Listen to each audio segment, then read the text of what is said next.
Should the Rams trade for this former first-team All-Pro tight end? And who will break out for the Rams in 2025?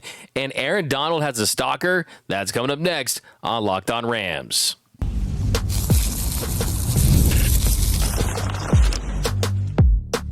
You are Locked On Rams, your daily Los Angeles Rams podcast. Part of the Locked On Podcast Network, your team every day.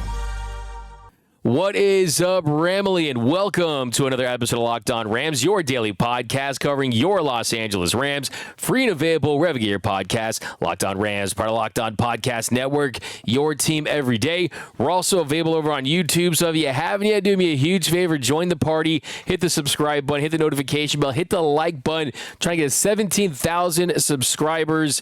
My name is Doug McCain. Friends call me D-Mac. You can follow me on X and Instagram at DMac_LA. I've been covering LA sports for over a decade, 24/7 sports as Cy Bleacher Report, Dodgers Nation. I also do NFL radio for Westwood One. Today I'm flying solo, the People Champ, Mr. Travis Rogers. He is out today, but he'll be joining us again tomorrow. We got a jam-packed show. We're talking about the tight end position. Should the Rams draft one? Should they trade for one? How important is it to have a better one than they currently have? Also, we're looking at some breakout candidate type of players, and we'll talk some Aaron Donald a little later in the show.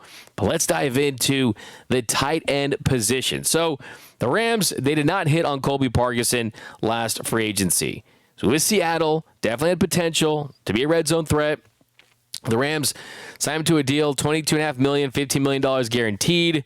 The production just was not where they hoped it would be. Now, could they be in a position where you're in the sunset of Matthew Stafford's career, so you're looking to add any weapon to the offense that could help his case? And you look at the tight end position now, Tyler Higbee on the older side. You just don't have those options to really make this a dynamic position that has the possibility of saying, hey, we're going to be additive to this offense, right? And last draft, the Rams did express interest. I can tell you this from multiple sources. They were eager to try to trade up to get Brock Bowers. And clearly, the Rams were onto something because Brock Bowers was incredible his rookie season with the Raiders. So the Rams have already made it pretty clear that they do want to have an upgrade at that position. They want a more dynamic tight end, give Stafford another weapon, and give Sean McVay in this Rams offense another toy to play with. Well, Maurice Jones-Drew, he's the Rams radio analyst. He also does Between the Horns. He went to UCLA, had some all-pro years with the Jacksonville Jaguars. He thinks that the Rams should trade up for a, quote, premier player. Maurice Jones-Drew, he told NFL.com, I love to see the Los Angeles Rams trade up to get a premier player at the tight end position. Specifically, I'm thinking Tyler Warren. LA currently owns 8 selections, including number 26 overall, but without a second-round pick, the team might have to give up a future first-rounder in order to move up the board and land the Penn State tight end. Les Snead has given up high picks in the past. Remember the F them picks philosophy? So it doesn't feel as if that would prevent the Rams from making a move that would add an exceptional player to an offense that's looking to make the most of Matthew Stafford's twilight years. So we have talked about Tyler Warren a good amount on this show, and the reason why we haven't talked about him as much as we have Michigan's Colston Loveland is Tyler Warren is likely to go higher than 26. And if you did want to get him, you would have to trade up. Now, to get him, would you have to give a future first-round pick? That would be my first question. Because with Matthew Stafford having more yesterdays than tomorrows, where there's no guarantee that he's going to be playing with the Rams as their QB1 past the upcoming season, you definitely want to make sure that you are very judicious with those first-round picks, especially when you got quarterbacks like Arch Manning that are going to be available in the next draft. But if they feel like Tyler Warren can have a Brock Bowers level impact, or at the very least be a all-pro level tight end, then would I do it? Well, it's not my money and it's not my draft pick, and I wouldn't be mad per se, but it would take a lot of thinking about it for me to pull that trigger. Now, let's look at Tyler Warren as the tight end. Now, he had a great year at Penn State. The single season record, 104 receptions, only Penn State player to have 100 catches in a season ever. He won the John Mackey Award for the best tight end in the country. Southern Cal fans, you saw how he played against the Trojans. He had 17 catches, ran the football, threw the football, snapped the football.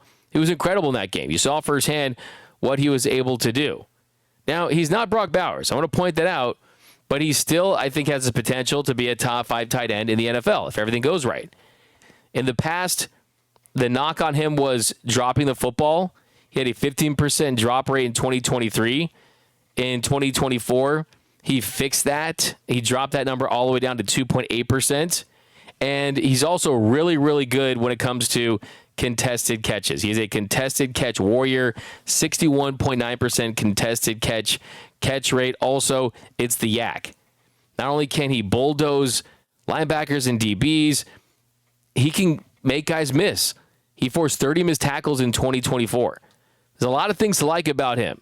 If the Rams were to take him, you also have Tyler Higbee, who can show him the ropes, familiarize him with the offense. It'd be a good player to play under, and he'll give another big-time weapon for Matthew Stafford, and it would absolutely help them in the NFC. Let's not forget, the NFC has the Eagles.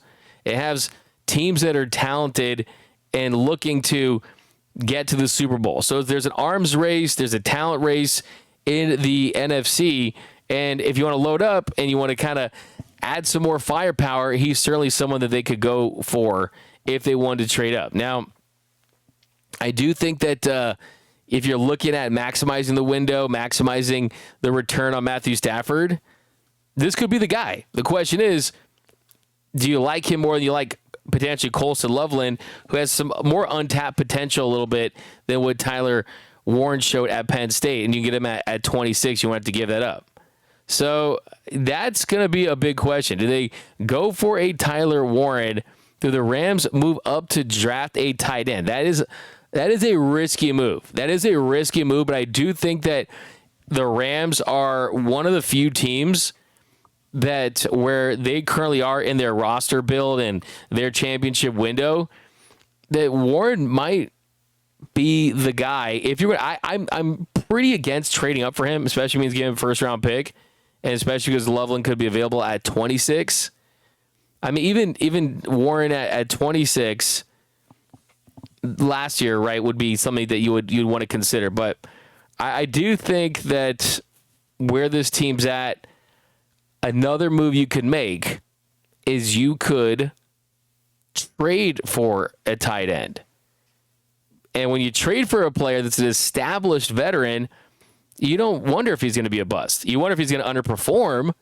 You wonder if he's not going to give you the production that you saw from him during the peak of his prime. But it's not a major what if. At the end of the day, as good as we've seen rookie tight ends in recent memory, Sam Laporta, even Kyle Pitts before he kind of fell off a little bit. I mean, Brock Bowers. I mean, we have a lot of evidence that rookie tight ends can have success at this level. And there is no doubt about that. Tyler Warren could be an absolute monster. But if you don't want to leave it to chance and you want to bring in someone that's a little more experienced, there is a name out there that could be available, and his name is Mark Andrews of the Baltimore Ravens. And we'll talk about that and some breakout players next. That's coming up next on Locked On Rams. As a small business owner, your work doesn't end when the clock hits 5. Your business is always on your mind, which means when it's time to hire, you need a partner that works just as hard as you do. That's where LinkedIn Jobs comes in. When you clock out, LinkedIn clocks in. LinkedIn makes it easier to post your job for free, share it with your network, and get qualified candidates all in one place. Post your job. LinkedIn's new feature can help you write job descriptions and then quickly get your job in front of the right people with deep candidate insights. And here's a pro tip. Add the hashtag hiring frame to your profile picture to double your reach to qualified candidates. No wonder 72% of small businesses say LinkedIn helps them find high-quality hires. Post your job for free at linkedin.com/LockedOnNFL. That's linkedin.com/LockedOnNFL to post your job for free. Terms and conditions apply.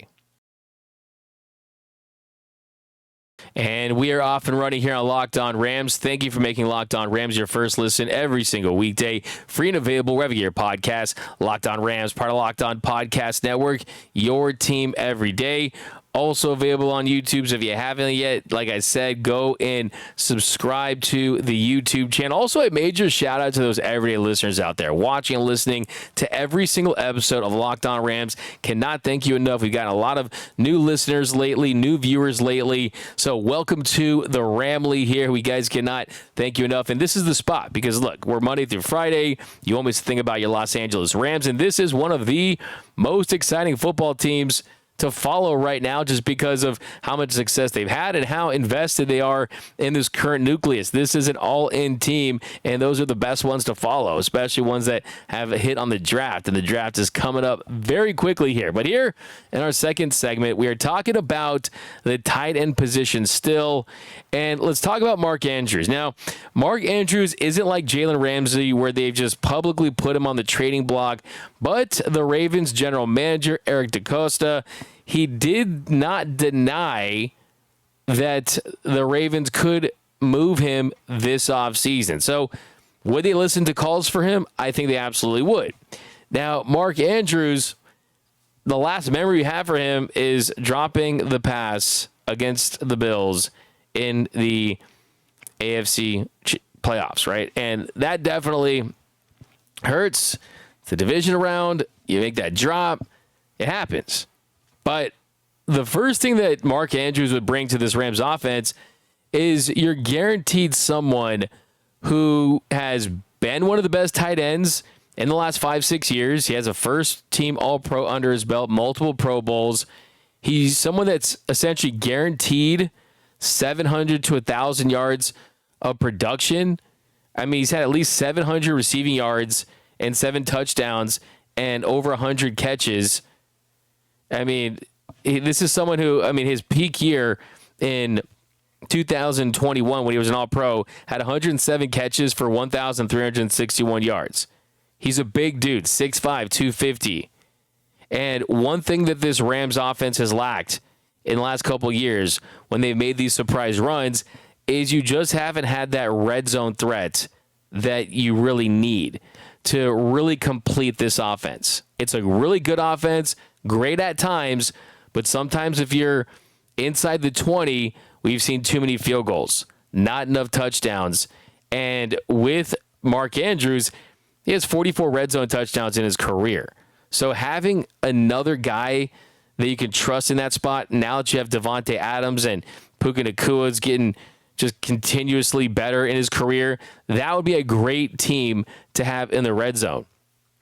Now, he also has experience, man. I mean, let's just be honest. I mean, as great as drafting a tight end has the possibility of being, when you have someone that has experience, then you limit the, are we throwing a rookie into the fire too early playing with a quarterback like Matthew Stafford, right? As good as Tyler Warren could be, as good as Colston Loveland could be, that's a lot to ask. Year one, Matthew Stafford, Super Bowl, that's a lot. There's a learning curve at that position. But Mark Andrews played with Lamar Jackson, played in big games.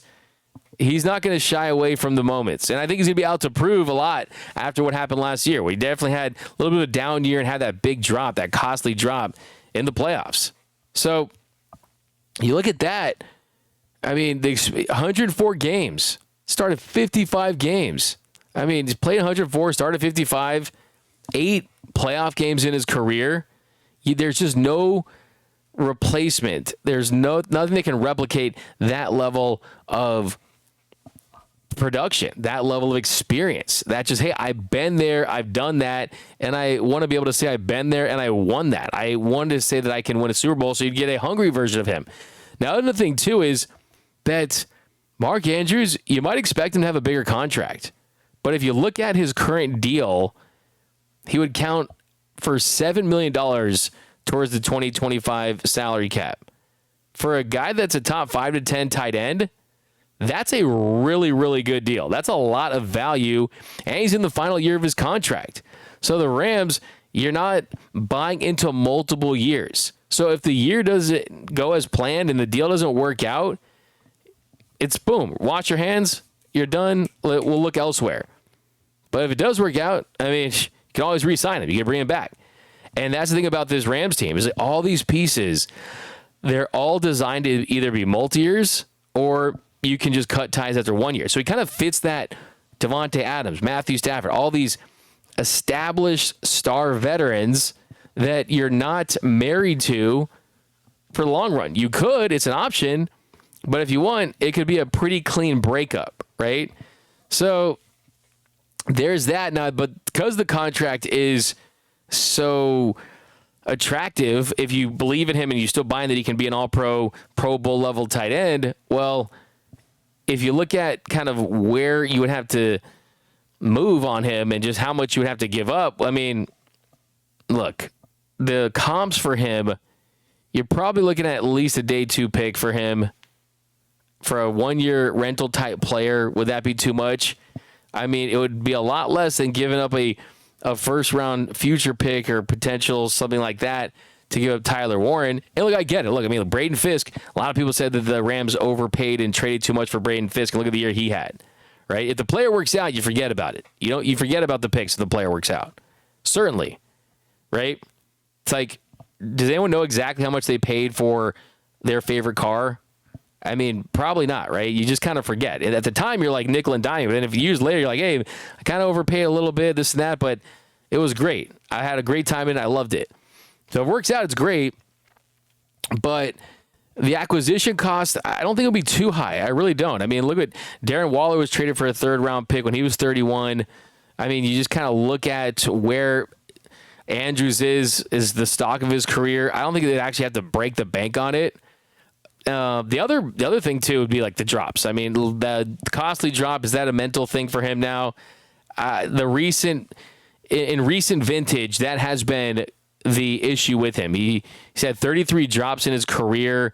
He's good for about 5 drops per regular season. He had 4 drops in the 2024 regular season, but dropping that game-tying 2-point conversion in the AFC divisional round, that essentially did end the Ravens season. So, hey, I think that that's something that is not going to define him, and I think it'll only motivate him there for sure. Then there's the injury history. The other thing you can talk about is he's turning 30 in September. He missed 7 games from 2022 to 2023, and he did play 17 games in 2024, but he did see action in just 61% of those snaps, and that was the lowest level of snaps that he played since 2019. So that does show that they're trying to kind of load manage him, slow him down, not include him out there on just 61%, which is more than half, but it's definitely less than we've seen from him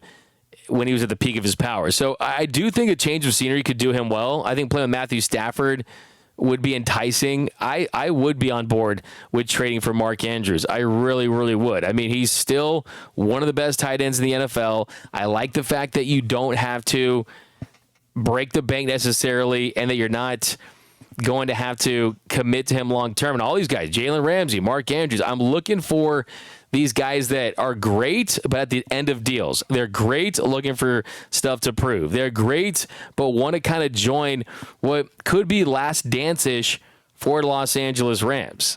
Think about that.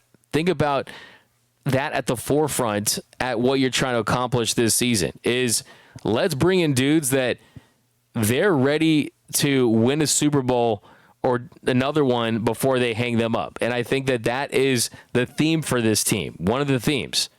Davante Adams wants to win that ring. Stafford wants another ring.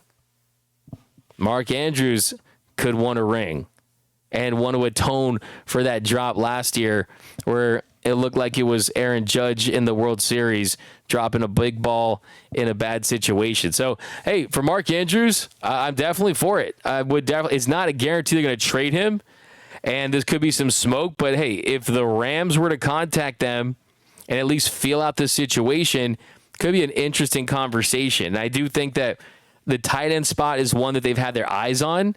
And what we saw with the Davante Adams move is they were interested in trading up for Rome Odunze potentially. Instead of doing that, they waited, and then ultimately they ended up with the veteran Davante Adams. Maybe there's a similar situation with the tight end spot. You were looking to trade it for Brock Bowers, you waited, and then you end up with that veteran. So I think the thing that is the North Star in all of this is Matthew Stafford, and the fact that, yeah, if it was a quarterback in his prime, or if it was Matthew Stafford in year one, then I'd be thinking about guys in the future and looking to draft guys that can be developed and remain here for longer. But that's why this is all Stafford-centric. Stafford is the son of the Rams universe when it comes to their roster right now. Everything that they do has him in mind. So that is the biggest factor in all this. But hey, sign me up for Mark Andrews, man. I'll go pick him up at the airport. Definitely will. But coming up next, we're talking about some breakout players for the 2025 season and how that could impact the draft. That's coming up next on Locked On Rams. The NBA playoffs are almost here, and FanDuel is giving new customers an incredible way to get in on the action. Right now, when you join FanDuel and place your first $5 bet, you'll get $250 in bonus bets if your bet wins. I love how FanDuel makes betting so easy. Whether it's picking my favorite team or diving into player props, from three-pointers to steals to assists, FanDuel has so many ways to bet your favorite player props. Plus, after the game tips off, you can even combine live prop bets into a same-game parlay for a chance to win big. Lakers fans out there, Clippers fans out there, playoff basketball is here. You got Luka Doncic and the Lakers, James Harden, Kawhi Leonard, and the Clippers. It's going to be an exciting playoffs for the NBA, and FanDuel has got you covered. Don't miss out. Head to FanDuel.com and claim your $250 in bonus bets today.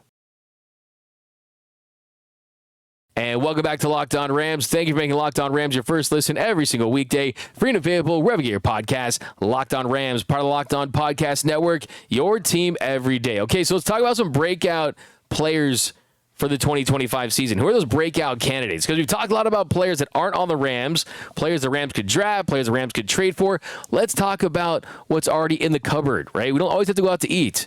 We got some nice food in the fridge, in the cupboard. Just got to make it. Got to let it cook a little bit. And these guys have been cooking, and we'll probably pick this up in tomorrow's episode, but let's start today. I want to start with Jordan Whittington. So Jordan Whittington did a lot of things last year, blocking, special teams, when he has opportunities, when Puka and Cooper Kupp were banged up. Definitely looked really good. But you brought in Davante Adams. You re-signed Tutu Atwell. So he is fourth on the depth chart. And I think that's a good thing for him. I really do. Because Demarcus Robinson's gone, and if there's an injury to Puka, if there's an injury to Davante Adams, he's that next guy up. He's that guy who's going to step in, and he's more familiar with the offense. He's continuing to get those reps and just the knowledge of the playbook, being in the Rams culture, being around Sean McVay, being around Puka Nacua, spending a year with Cooper Kupp, and kind of playing into that role as the big physical type of receiver, not necessarily height-wise, but ones that play big and physical, and guys that can block and that are willing blockers. He has a chance to do that. And the thing about him is he's a sixth-round pick, right? When you're a sixth-round pick and you start 3 games in your rookie season and you kind of get a little bit of an opportunity there, it's about maximizing those opportunities when they come around again. And he only had 2 games with more than 3 catches. He ended up with 22 catches for 293 yards, didn't score a touchdown. But it just looked and felt like he was an NFL player out there, that he was a rotational guy, that he was a Rams style of football player. And I certainly think that depending on how things shake out, I mean, look, if we don't say Jordan Whittington in 2025, that could be a good thing, right? means that Puka and Devontae Adams stayed healthy. It means that Tutu Atwell had a breakout season. But if we are talking about him extensively, it means that he stepped up in a role and he took advantage, because we can't talk about him being a bust. We can't talk about him being a disappointment because he's a former 6th round pick. So the only conversation about Jordan Whittington is going to be good conversation, unless there's a slew of injuries and he's just not producing when he is in there. But even then, you can't really fault the guy or the Rams because of where he was picked, right? So I do think it's kind of a situation where it's only should be positive, and by all accounts, he's a hard worker, has an understanding of the Rams offense, and he certainly has the potential to step in and be that guy that can fulfill that role if his opportunity is presented and guys go down. The next thing I want to talk about is Blake Corum, stay on the offensive side. And Blake Corum had a lot of Rams fans scratching their head, right? I mean, he's a 3rd-round pick. Some people thought that was high for him as a running back and where the Rams were, especially with Kyren Williams still in his prime, still on his rookie deal, being that RB1 for the Rams and it being his backfield. But Kyren Williams is entering the final year of his contract. And as of right now, there's no extension done. Les Snead has said that they want to be long-term partners, but no deal has materialized as of yet. And if Blake Corum shows that he can play this position at the NFL level and realizes the potential that some people have and that he could be a top 10 to 15 running back, that changes what you do with Kyren Williams. Because Kyren Williams, I believe, should be with the Rams, and I think that he's a very valuable player, but it is the running back position. And the Rams, after Todd Gurley and what happened in that situation, and they were interested in trading for McCaffrey. McCaffrey's different with his receiving abilities, but I don't see them going all in on the running back spot anytime soon, right? So with Corum, if he does show those flashes, Corum could be the long-term solution at running back for the Rams. That's why it's such a huge deal for him. So I do hope that McVay is going to give him some more opportunities. I hope we see him get more snaps. And that way, he is that insurance. He does give you a backup plan in the event that you are going to be trading or you're not, or for another running back, you're not going to be re-signing for Kyren Williams, right? I think that is what Blake Corum is. And I also think they're going to take another running back at some point in this draft, but I think that's going to be to complement Kyren Williams and potentially complement Blake Corum. But I definitely know that there's no random picks. There's no random moves. They don't do moves just to do moves. Everything is a chess piece. And I don't think that they drafted Blake Corum to take Kyren Williams' job. I think they did it because Kyren Williams has had some injury issues, and Blake Corum, just the style of play, kind of being that bowling ball running back, could kind of step into those shoes and play a level of running back that hopefully is similar to Kyren Williams. I do think that, but I also think that really it's about, hey, this is someone who had a really awesome college career. And this is someone who, from a moxie standpoint, a leadership standpoint, brings that kind of extra je ne sais quoi type stuff to the position.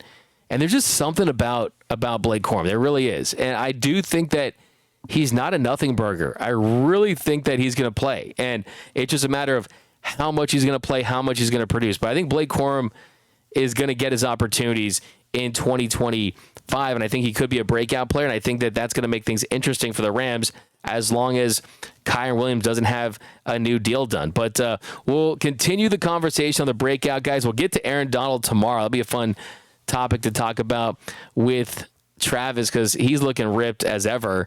And apparently he's got some stalkers that he's dealing with. But we'll talk about AD tomorrow. But that's going to do it for this episode of Locked On Rams. My name is Doug McCain. You can follow me on X and Instagram at DMAC_LA. And until next time, whose house? It's Locked On Rams house.